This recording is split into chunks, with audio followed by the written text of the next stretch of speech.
সুপ্রিয় শিক্ষার্থীরা, আসসালামু আলাইকুম রহমতুল্লাহি ওয়া বারাকাতুহু। তোমাদের প্রত্যেককে স্বাগত জানাচ্ছি আজকের ক্লাসে। আজ আমি ষষ্ঠ শ্রেণীর গণিত বিষয়ের অধ্যায় ২ অর্থাৎ দ্বিমাত্রিক বস্তুর গল্প অধ্যায়টির পাজেল নিয়ে আলোচনা করব। তাহলে চলো আমরা পাজেলটি দেখে সেটা বিশ্লেষণ করার চেষ্টা করি। পাজেল, এখানে একটি শ্রেণীকক্ষের ছবি দেয়া আছে, তোমরা দেখতে পাচ্ছ। এটি তোমাদের পাঠ্যপুস্তকে আছে আর এটি আমার তৈরি করা, বুঝবার সুবিধার্থে। তাহলে এই শ্রেণীকক্ষের মেঝেতে অনেকগুলো টাইলস বিছাতে হবে এবং টাইলসগুলো দেয়া আছে এরকম। তাহলে চিত্র থেকে আমাদের আন্দাজ করতে হবে বা চিত্র থেকে আমাদের বলতে হবে যে এই যে শ্রেণীকক্ষটি তোমরা দেখতে পাচ্ছ, A B C D E F A, একটি ষড়ভুজ আকৃতির একটি শ্রেণীকক্ষ চিত্র দেয়া আছে। এর মধ্যে সম্ভাব্য কতটি টাইলস বসতে পারে। তাহলে এই চিত্রটির একটি ব্যাখ্যা পাশের চিত্র তোমরা দেখতে পাবা। এই যে বর্গাকার, এগুলো হচ্ছে টাইলস। তাহলে এভাবে যদি টাইলসগুলো আমরা বিছাই তাহলে আরেকটা টাইলস কিন্তু এখানে বসবে। কিন্তু একটি বিষয় লক্ষণীয় যে এই টাইলসটির একটি অংশ এই ঘরটির বাইরে চলে যাবে। তাহলে এটা হচ্ছে অতিরিক্ত অংশ আমাদের, যেটি পাশের চিত্রে এই যে সবুজ কালার দিয়ে অঙ্কিত করা হয়েছে। এভাবে যদি আমরা একের পর এক ক্রমান্বয়ে টাইলসগুলো বসিয়ে যাই তাহলে ১, ২, ৩, ৪, ৫, ৬, ৭, ৮, ৯, ১০, ১১, ১২, ১৩, ১৪, ১৫, ১৬, ১৭, ১৮, ১৮টি টাইলস আমাদের মোটামুটি ভালো করে বসানো যাবে। কিন্তু এর মধ্যে কিছু টাইলসের কিছু অংশ অতিরিক্ত, অর্থাৎ রুমের ক্ষেত্রফলের বাইরে চলে যাবে। এই যে সবুজ কালার, সবুজ কালার, সবুজ কালার, এই অতিরিক্ত অংশগুলো আমরা পরবর্তীতে এই যে অ্যারো দেয়া আছে, এই যে খালি জায়গা, এখানে আমরা এটা বসাতে পারবো। অর্থাৎ এই যে ত্রিভুজের মতো অংশ বা এই যে এটা এখানে এই অতিরিক্ত সবুজ অংশগুলো আমরা বসাতে পারবো, টাইলসের বসে যাবে। তাহলে এভাবে আমরা ধারণা করতে পারি যে এখানে 18টি টাইলস দ্বারাই আমাদের সম্পূর্ণ মেঝের ক্ষেত্রফলটি আমাদের আবৃত হয়ে যাবে। কেমন? এই জন্য এখানে লেখা হয়েছে এখানে শ্রেণীকক্ষের ছবিটি পূরণ করতে সম্ভাব্য অথবা অনুমতি টাইলসের সংখ্যা 18টি। এটি হচ্ছে আমাদের পাজেলের ক নং প্রশ্নের উত্তর। এবার যাব আমরা খ নং অংশে। এখানেও ঠিক ওই শ্রেণীকক্ষটি দেয়া আছে, কিন্তু এই ক্ষেত্রে আমাদের যেটা করতে হবে, এই ক্ষেত্রে আমাদের মাপ অর্থাৎ প্রকৃত মাপ মেপে আমাদের কয়টি টাইলস লাগবে সেটি আমাদের সুনির্দিষ্টভাবে বের করতে হবে। এটি হচ্ছে তোমাদের বইয়ের চিত্র, আর পাশে হচ্ছে এটি আমার বোঝার সুবিধার্থে আঁকা হলো।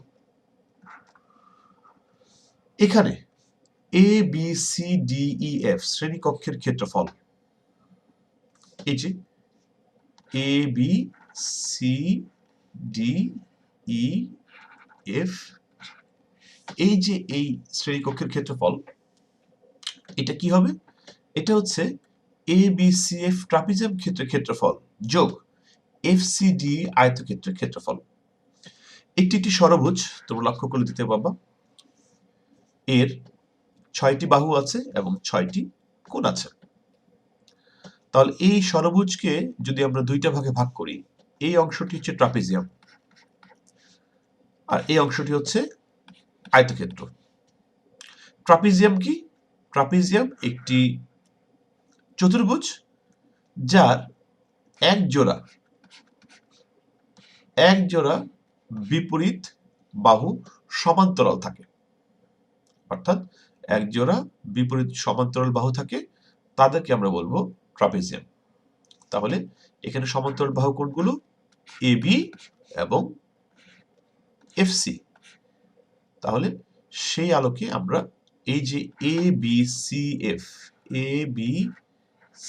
এফ এই ক্ষেত্রটাকে বলবো ট্রাপিজিয়াম ক্ষেত্র। আর এফ সি ডি ই এই ক্ষেত্রটাকে বলবো হচ্ছে আয়তক্ষেত্র, যেমন এখানে বলা হয়েছে। এবার আমাদের এই ট্রাপিজিয়াম ক্ষেত্রের ক্ষেত্রফল নির্ণয় করতে হবে। এই যে এবিসিডি ট্রাপিজিয়াম ক্ষেত্রের ক্ষেত্রফল সমান্তরাল বাহুদ্বয়ের যোগফল ভাগ 2, এরপর গুণন সমান্তরাল বাহুদ্বয়ের মধ্যবর্তী দূরত্ব। এটি হচ্ছে আমাদের ট্রাপিজিয়াম ক্ষেত্রের ক্ষেত্রফলের সূত্র। এবার সূত্রের মধ্যে মান বসানোর পালা। সমান্তরাল বাহুদ্বয়ের যোগফল কত? সমান্তরাল বাহুদ্বয় কোনগুলো? এই যে 15 একটি মান দেয়া আছে, আর এটির মান দেওয়া নেই, কিন্তু এই যে 30 হবে এখানে, সুতরাং এটাও 30 হবে, কারণ তার পরস্পর সমান্তরাল। এখানে 30 একক, এখানেও 30 একক হবে। তাহলে আমরা লিখতে পারি 15 যোগ 30 সমান্তরাল বাহুদ্বয়ের যোগফল, আর সূত্রের ভাগ 2 যা আছে তাই। আর সমান্তরাল বাহুদ্বয়ের মধ্যবর্তী দূরত্ব, এই যে সমান্তরাল বাহু, তাদের মধ্যবর্তী দূরত্ব হচ্ছে 8। এই 8 আমি কোথা থেকে পেলাম? এই যে পাশে লেখা আছে 28। এই 28 থেকে এতটুকু হচ্ছে 20, এতটুকু কত? 20। তাহলে এটা নিশ্চিতভাবে হবে এতটুকু হবে 8, কারণ এই 20 আর 8 মিলে কিন্তু এই 28 হয়। তাহলে এটি একটু তোমরা লক্ষ্য করলে বুঝতে পারবা যে এই উচ্চতাটা হচ্ছে, অর্থাৎ এই যে দুটি যে সমান্তরাল বাহু, তাদের এই যে মধ্যবর্তী দূরত্ব হচ্ছে 8। তাহলে মানটা বসিয়ে দিলাম 8।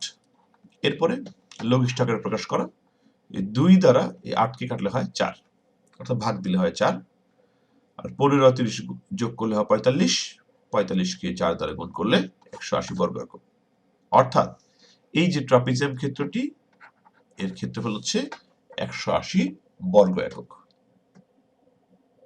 তাহলে আমাদের একটি অংশ, অর্থাৎ ট্রাপিজিয়াম ক্ষেত্রের ক্ষেত্রফল নির্ণয় করা হয়ে গেল।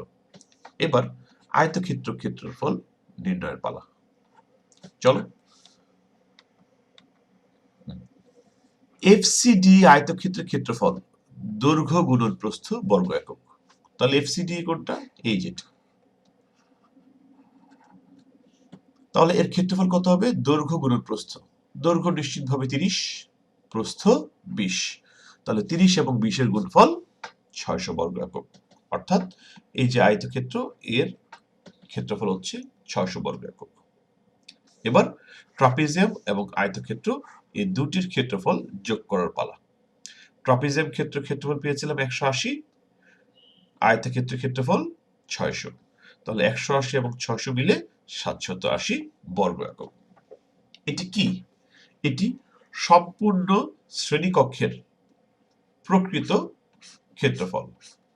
প্রকৃত ক্ষেত্রফল, একটু মান কমও নেই, একটিও মান বেশিও নেই, একদম সঠিকভাবে এটা পরিমাপ করা হয়েছে। অর্থাৎ এই সম্পূর্ণ শ্রেণীকক্ষটির ক্ষেত্রফল আমরা পেলাম হচ্ছে 780 বর্গ একক। তাহলে আমাদের মূল লক্ষ্য হচ্ছে এটির মধ্যে কয়টি টাইলস আমরা বসাতে পারবো বা কয়টি টাইলস লাগবে। আমরা শ্রেণীকক্ষের ক্ষেত্রফল পেয়ে গেলাম। এবার প্রদত্ত প্রশ্নে দেওয়া টাইলসের ক্ষেত্রফল বের করতে হবে। এখানে একটি বর্গাকার টাইলসের ছবি দেওয়া আছে, দেখো এই যে বর্গাকার টাইলস, প্রত্যেকটা বাহু সমান। তাহলে বর্গাকার টাইলসের ক্ষেত্রফল হবে বাহু গুণন বাহু বর্গ একক, কারণ আমি জানি বর্গক্ষেত্রের ক্ষেত্রফলের সূত্র হচ্ছে বাহু গুণন বাহু অথবা দৈর্ঘ্য গুণন দৈর্ঘ্য। তাহলে 7 গুণন 7 বর্গ একক, অর্থাৎ 49 বর্গ একক, কারণ এই টাইলসের বাহু দেওয়া আছে 7 একক। তাই টাইলসের ক্ষেত্রফলটি বের হলো 49 বর্গ একক। তাহলে এই মুহূর্তে আমাদের হাতে শ্রেণীকক্ষের ক্ষেত্রফলও আছে, টাইলসের ক্ষেত্রফলও আছে। এই দুটি তথ্যের সাহায্য নিয়ে আমরা মোট কতটি টাইলস লাগবে সেটি আমরা নির্ণয় করব। তাই শ্রেণীকক্ষের মেঝেতে মোট টাইলস লাগবে শ্রেণীকক্ষের ক্ষেত্রফল ভাগ টাইলসের ক্ষেত্রফল। শ্রেণীকক্ষের ক্ষেত্রফল কত ছিল? 780। টাইলসের ক্ষেত্রফল কত? 49। এই 780 কে 49 দ্বারা ভাগ করলে 15.92 তাহলে এটিকে যদি পূর্ণ সংখ্যায় প্রকাশ করি তাহলে 16টি। অর্থাৎ এই সম্পূর্ণ ঘরটির মেঝের তে যদি টাইলস আমরা বিছাই তাহলে 16টি টাইলস লাগবে। তাহলে এটি হচ্ছে আমাদের খ নং প্রশ্নের উত্তর। এবার গ নং প্রশ্নে বলেছে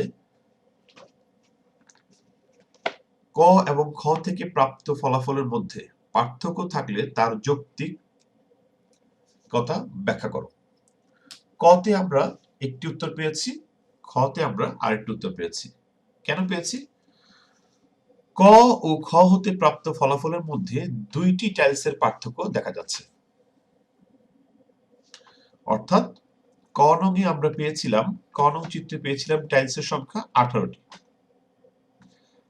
আর খ নং-এ আমরা পেয়েছি টাইলসের সংখ্যা 16টি। কেন এটি হয়েছে?